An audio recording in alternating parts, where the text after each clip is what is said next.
बहु तो कोनो दिन के बांका तो बंगाल जाति का अलिन तो बहु मिना तलिन तो पेया के गिद्रे तो गिद्रे का तो चक्री जॉइन काते उनु आशा दुल तलिन पेया के गिद्रे ना अलिन बहु यो दरे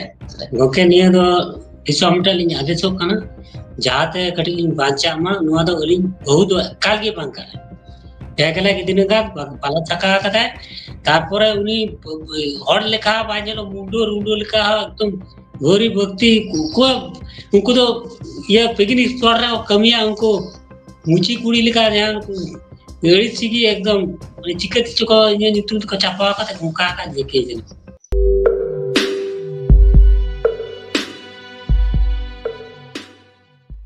सनम को जोहार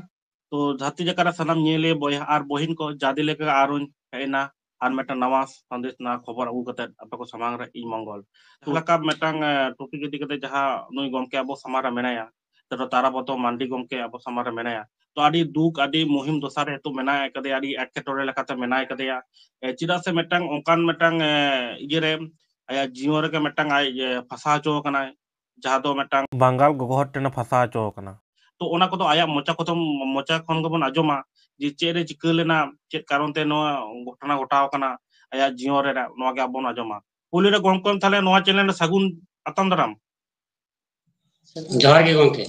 जोहार की सनामी सबको दिसमोर को जोहार के सनामी नुआ कमी कोन चिका नि उतरो ओना लगी टिकट इन मेन तो आलिन 2003 जलिन जोहार दुर्गापुर डिवीजन रे बर्धमान डिवीजन दुर्गापुर रे थ्रू आलिनी जोहार देव विष्णुपुर या देउल पार्क 2006 रे नवंबर मास रे ओडलिन जुआ देउल पार्क आ वर्तमान आलिन ओडलिन 2006 रे हेज कते तो ओंडे पिया पुने ओड़ा लाइन ते मिना नोता लाइन ते मिना अंतो लाइन ते मिना नोदार तो आले जहां ले बासो ओना दा मसो तोरा पिया क्वार्टर मिना आदो पिया क्वार्टर पे हड़ को एमकाली आदो रेंजर बु ले केता आदो क्वार्टर नै हमरा पूरे था और आलिन डंगो अवस्था रे ओंडे लिन जॉइन 2006 रे तारपरे उनको बंगाल तो आलिन को ठेकलिन ओने इकिन स्टाफ इसचे दादा इसचे मुक्त मुठेक पान दिया तारपर उनका उनका कते उनका पासरी को तहे था उनको पासरी को था ना पासरे होटल में तको आज बाय होटल का ओना होटल रे जम केउ तो ले जमा के तो सिंदारा खान तो जमा को और बखाना होटल के ले जमा मतली रे मिटावा तापर उनका ते दिया उनका की उपरुम दो ताछाड़ा चे दादा बोदी और 2007 रे बपला के नु सुबोध टुडू इलाम बाजार कोन ᱧᱮᱞ ᱧᱮᱯᱮᱞ ᱟᱹᱞᱤᱧ ᱦᱤᱡᱩᱜ ᱛᱟᱭ ᱤᱞᱟᱢ ᱵᱟᱡᱟᱨ ᱤᱱᱟᱹ ᱠᱟᱨᱚᱱ ᱛᱮ ᱟᱫᱚ ᱵᱟᱯᱞᱟᱭᱱᱟᱞᱤᱧ ᱧᱮᱞ ᱧᱮᱯᱮᱞ ᱥᱩᱨᱩᱭᱱᱟ ᱟᱹᱞᱤᱧ ᱞᱤᱧ ᱠᱩᱥᱤᱭᱮᱱᱟ ᱟᱨ ᱚᱲᱟᱜ ᱦᱚᱲ ᱵᱟᱹᱞᱤᱧ ᱞᱟᱹᱭ ᱠᱚᱣᱟ ᱟᱹᱞᱤᱧ ᱦᱚᱴᱟᱛ ᱚᱸᱰᱮ ᱜᱮᱞᱤᱧ ᱚᱱᱩᱥᱴᱷᱟᱱ ᱠᱟᱛᱮ ᱞᱤᱧ ᱵᱟᱯᱞᱟᱭᱱᱟ ᱫᱮᱣᱩᱞ ᱯᱟᱨᱠ ᱨᱮ ᱫᱮᱣᱩᱞ ᱯᱟᱨᱠ ᱨᱮ ᱵᱟᱯᱞᱟᱭᱮᱱ ᱠᱷᱟᱱ ᱫᱚ ᱛᱚᱠᱷᱚᱱ ᱦᱚᱸ ᱩᱱᱤ ᱵᱟᱝᱜᱟᱞ ᱫᱚ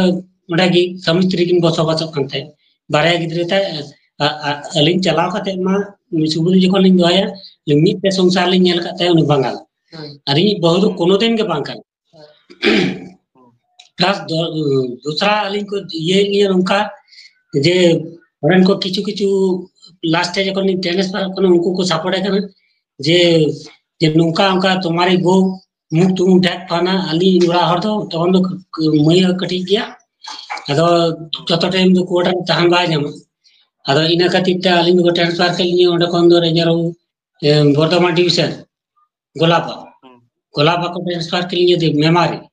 मेमारी को दिन को मी बचार लिन चाहे ना मेमारी खनते बर्धमान आर को रोड के बर्धमान डिवीजन लिन चाहे डिवीजन उनका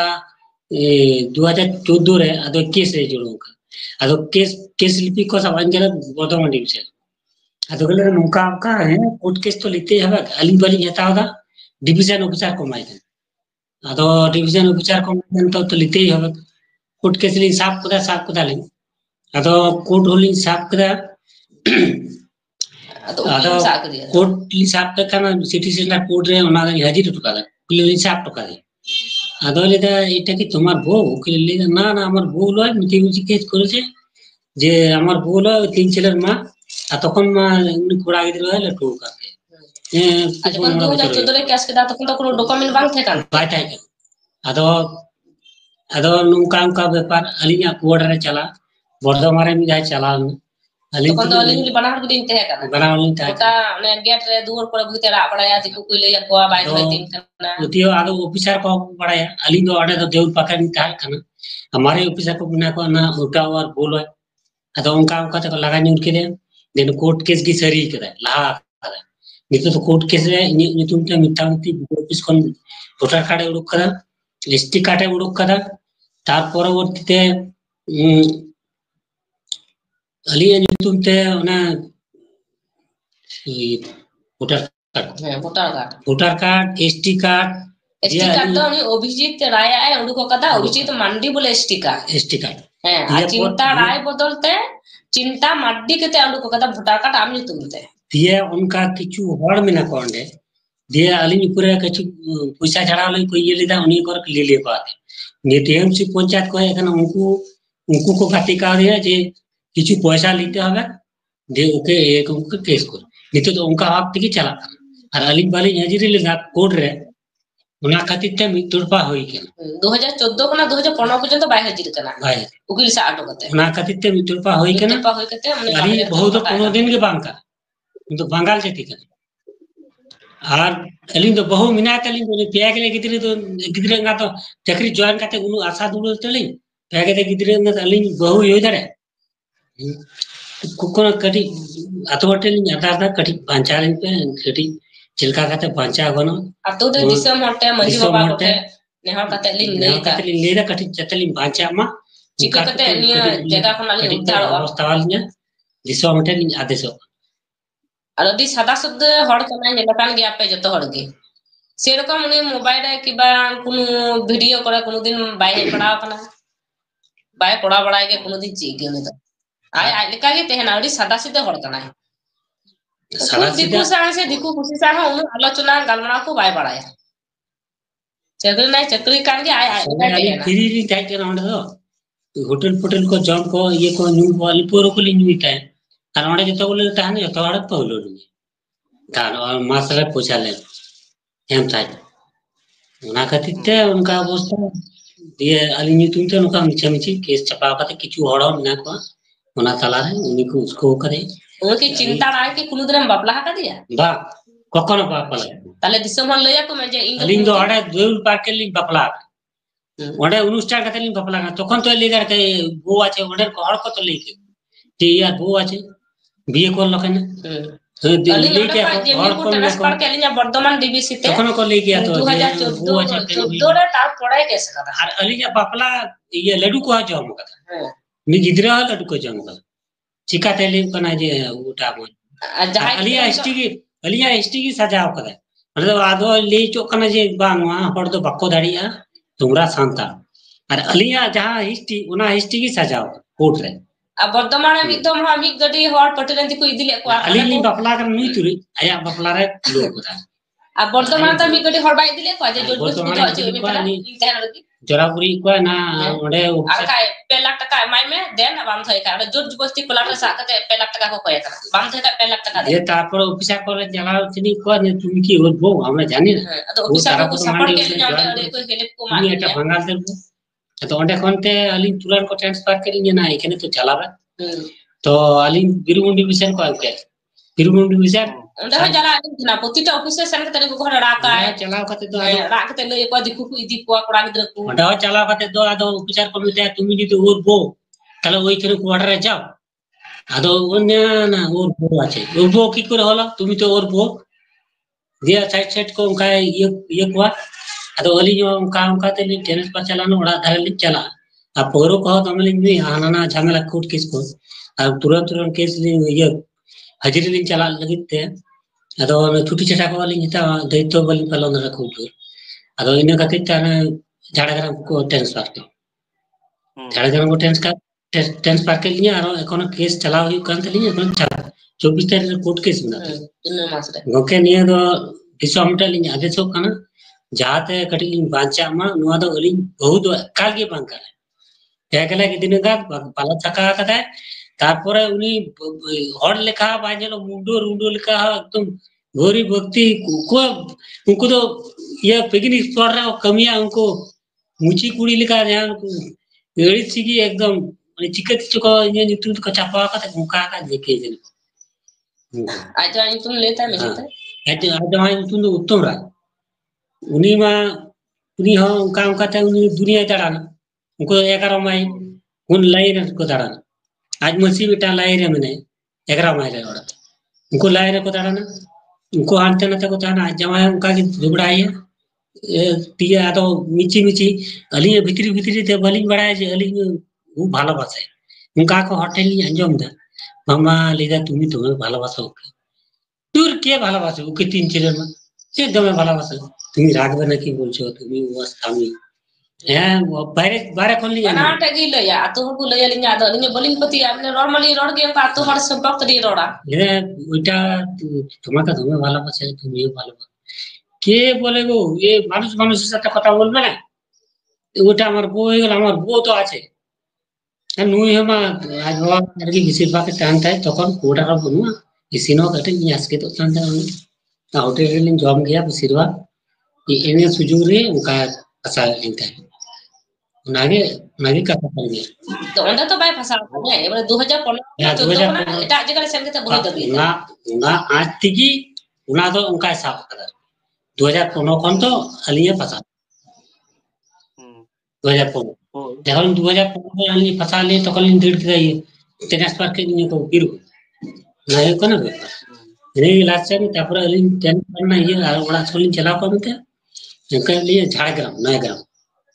मतलब वर्तमान ये नयाग्राम झाड़ग्राम रे बना लिया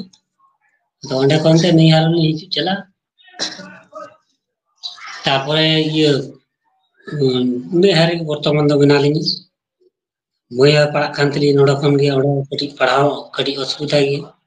माध्यमिक एम कदा इबारे धरो अलिन हो कटी उना केस कबारे जोते अड्डी अनाट गिलिन बुइता कटी तीसो माटे आदेश बांचा लेनी कर अड्डी गिलिन समस्या मारे ताहले उनी जहां उनी चिंता राय जहां दो मंडी मंडी है ना जहां कागज कलम ते दाबी दाय ताहले उनी संग की कोनो संपर्क ताहे कना की अबिना संपर्क तो कोनो कुछ संपर्क तो अंडे आकोटे लिंक था केना इने की संपर्क दादा बहुत ही ऐसो अली चिकते लिंक संपर्क अली बहु मने अली 2007 रे लिंक बपला जहां गंको में नेले कना तारा पदो मंडी उनी मटा फॉरेस्ट डिपार्टमेंट रे कमी आय ताले ओंडे जहां कथा पे आजम के गया ताहले उनी ओना ओंडे उनको जा होटे रे जा चिंता राय उनको ताको होटे रे जमते इने उनी सान्दो कोनो সম্পর্ক কে বাং থাকে ইনি চেনা পরিচিত সম্পর্ক সে তাই তাহলে উনি দুর্বলতা সুযোগ কাতে দুর্বলতা ওনে যে মেটা নুই দো সান্তাল কাসনিক কানাই মেটা লাতার কাসনিক কানা নুকু দো को बुलआ जेमन मेटा चाकरी जेहेतु नु चाकरी कना आदो नुकु बुलो च लगी आदि नाना रकम कौशल को ये कदा विभिन्न रकम ताला नुया सहज सरल हर ताला नुय जे दुर्बलता सुजोग कते गे नुई ओना को दो कमी को तो कराव कदाय जाते नुया हक दारे उदुग कनाय और अर्थक भागीदार खोजक कनाय और नुआ नुआ पे ᱧᱮᱞ दारे का निंकेन दिस को ना फेक जिनिस से बनाव कदाय फेक जिनिस से बनाव कते निंके होय कना मेटान जदी आधार कार्ड में मेटान वोटर कार्ड जदी प्रूफ कते जदी मी होड़े बनाव दाड़े मी होड़े माने ले दाड़े जे नुई नि जमाई कनाय तारा दो चेद होया आधार कार्ड वोटर कार्ड मा हर जायगा रे बन गोटा जायगा रे मेना बा जहां के विशेष करते माया बा एम ते जदी निंकेन जदी घटना घटा दाड़े मेरे दे नुई नि बहु कनाय तला नो आपे नेल तबन पे हैं चे लकान घटना घटा कना चे लका मुहिम दोसरा मेना मेनाया मा नोआ रे किस जे चला कना नोआ रे आकार हो कोर्ट रे बा नोआ दिकते विचार के बाय जामदा सानाम दिसम हर जहातिने नो वीडियो पे नेला सानाम कोगे गड़ो सपोर्ट टमाटो पे नोआ चे दिसुस एम पे आपे कमेंट आलाते दिसुस एम पे जे चे चिकी लेखान नापायो आकार आकार रास्ते आकार डहाते चला लेखान नापाय बा नुई नोडा कोना दो रुड़ो आय तो सानाम कोगे नो पे नेल दा एखन जुग रे अबो आदि बारती निंकेना नाहाचार अत्याचार होय कना आदि आमा छाती कोथन दा अबो ठेन को अबो दुर्बलता सुजोग नाम कते को नोकान अवस्था को पड़ाव कना तो निये वीडियो जहां आपे सानाम हर जहां पे नेल दा निये वीडियो हर जगह रे शेयर पे जैसे निंके नोआ वीडियो नेल कता आपे हो जहां तिने नोकान मेना जहां तिने हर नोआ दि कते आपे दिसुस पे नामा से मेटांग शिक्षा पे नामा जे निकन भाबते नाहाचार मटन चला कना मी हो जुदी ठेकते जुदी नौकान जुदी मिटन बहु बना दाड़े ताहले नुआ खन दो आर चेद हो इजी दो बनुआ तो गमके थाले मुचाद रे खाटो मछा मा उपरूम लेताम अपलोना मुचाद ᱤᱧ ᱫᱚ ᱚᱲᱟᱜ ᱛᱟᱹᱞᱤᱧ ᱫᱚ ᱟᱣᱥᱟᱵᱟᱸᱫᱤ ᱛᱷᱟᱱᱟ ᱜᱚᱲᱵᱮᱛᱟ ᱯᱳᱥᱴ ᱚᱯᱷᱤᱥ ᱱᱩᱣᱟᱨ पोस्ट ऑफिस नुआरी जिला पश्चिम मेदिनीपुर थाना गड़बेता जिला पश्चिम मेदिनीपुर पोस्ट ऑफिस नुआरी आतु ताले आउसाबादी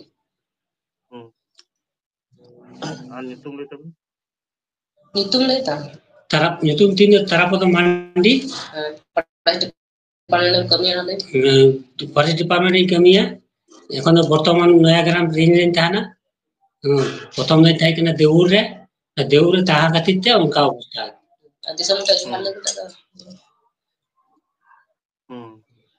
ওই সিজন কে তাহলে গমকে টানা দিকে তাহলে ডিসেম্বর को নেলাকো আর কটি को গড়মা গড় হক খোঁজো মে আর ইনে সাংতে নোয়া তরফ সে আজকে চেষ্টা হুই কানা যাতে আমা জি নোয়া এটকেটড়ে হই কান তামা যাতে আদি লগনেম নোয়া খনেম ছাটা কদমা যাহা তো নোয়া কিসকন মানে আদি লগনেম রেহেম জামা নিয়ে লাগিন হ লেহি কানা আর মুচেরে জানা দিসম হড়েম মেতা কোয়া दिसो माटे आदेश तली जली नोआ को कटी पंचाव कली पे कटी नोआ नोका अडी पैच पेचिल खजो कना नुका तो पालिंग बड़ाय का चाहे आले से तो उनते तो बंगाल बुन को गड़बेता ब्लॉक रे आ नुकु तो अडी मिसा एमन मिसा कना अली बोलिंग बड़ाय जे नुका फोन बेगले गिद्रे एंगा जे नुका भाषा लिने नुका मनोभावते बोलिंग कयो गाय कांते अली तो उनी तो अडी परचाव कदा जे हां मगे उ भालोबासे जे उनका मिची मिची कारणते माने नुआ दो किछु चाकरी लोगते उनका ये दो प्लान दो को कराओ और उन्हें कराओ चोका कारण दो करे ने दिसो माटे इनगी गोड़ा सपटे को दिसो माटे इनगी गोड़ा सपली खुजुक करना जवार के मा